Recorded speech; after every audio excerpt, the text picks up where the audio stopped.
everyone, and welcome back to our series of discussion in Understanding the Self course.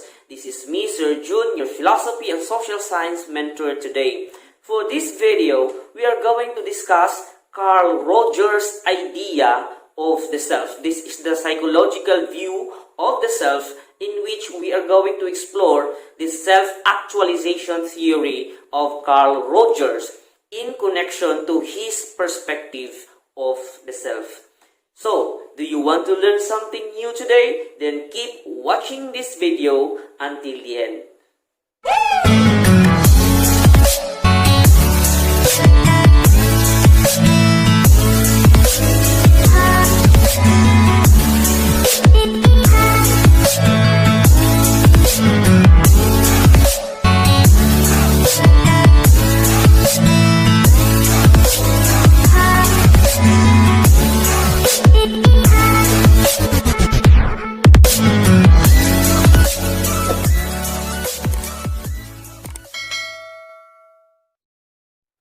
According to Carl Rogers in his self-actualization theory, he believed that humans have one basic motive, and that is the tendency to self-actualize. What do we mean by self-actualize? It means that we have this motive to fulfill our potential and achieve the highest level of our beingness as a human person. Based on this self-actualization theory, Rogers believed that humans are like flowers that grow to its full potentials if the conditions are right. Like a flower, humans are constrained in their particular environment, and this particular environment helps the person in reaching its own potentials in life. Just like a flower, that it flourishes, no? It becomes a full-blown flower in the future if the environment is good enough to sustain its survival. However, unlike the flower, the potential of the human person is so unique, and we are meant to develop our own selves in the various ways that relates to our own personality.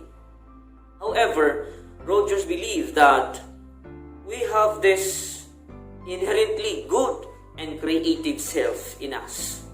However, as we grow older, we become destructive because of our poor self-concept and because of the external constraints that overrides the process of our self-development.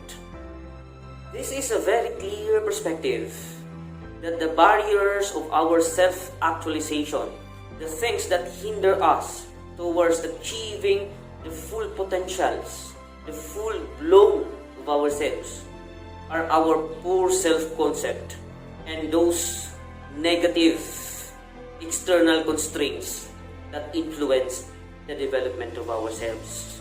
That is why Carl Rogers would always believe that each child, since childhood, needs the so-called positive regard. In other words, each child needs acceptance, each child needs love, security, and all of these positive regards that would develop the child in achieving towards self-actualization. That is why during childhood, a positive regard is really crucial in the personality development of the infant. Infant behavior should be guided by the amount of affection and love being given by the parents, especially the mother, the father, and all of those family members whom the child learns something about. For Carl Rogers, our childhood experiences are so important to us. Why? Because for him, this is one of the main determinants of whether we will become self-actualized or not. The childhood experiences that we have will actually influence us a lot in the creation of ourself, in the making of our self-concept, of our self-identity, doon yun magsisimula sa ating childhood experiences.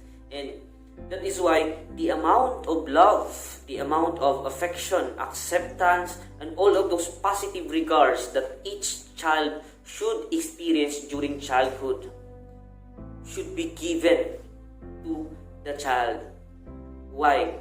Because if the child will not experience or could not experience these positive regards in his or her life during childhood, then psychologically speaking, it might affect or it might give negative impact to the personality of a child in the future.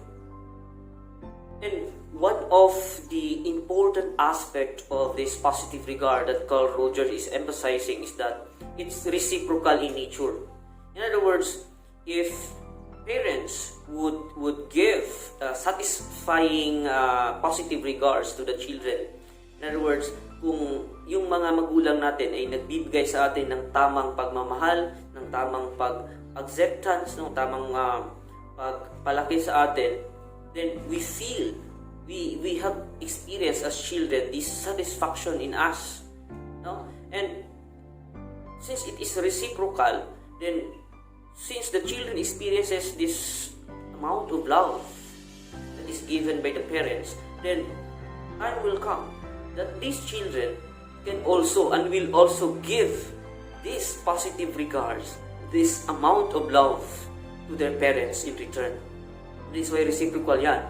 Kaya nga, dito natin siguro makikita, for me lang, in my own analysis, that maybe the reason why there are children who do not give importance to their parents, or shall I say, they do not really love their parents, maybe it's not the mistake of the children. Maybe it's also the mistake of the parents, because siguro since childhood or during childhood until lumalaki na sila, yung mga anak natin, ay hindi nila na-feel yung tamang pagmamahal na dapat ibigay nating mga magulang. You know, reciprocal talaga yan eh. For me, in my own analysis as a father, as a parent, paano natin makukuha ang respeto na galing sa ating mga anak kung hindi natin yun naibigay din sa kanila? Paano natin makukuha ang pagmamahal na galing sa ating mga anak?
the real self-image is our actual behavior, yung ginagawa natin.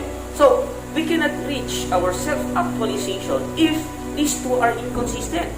In other words, we would like to become like this, but our actual behavior is very far from what we would like to be in the future. So how can we achieve our self-actualization? There is inconsistency. For instance, gusto mong maging isang English teacher or gusto mong maging isang Filipino teacher. But in your course right now, you are taking up Bachelor of Science in Criminology. So how is it? Your action right now, actual behavior is different from what you want to be.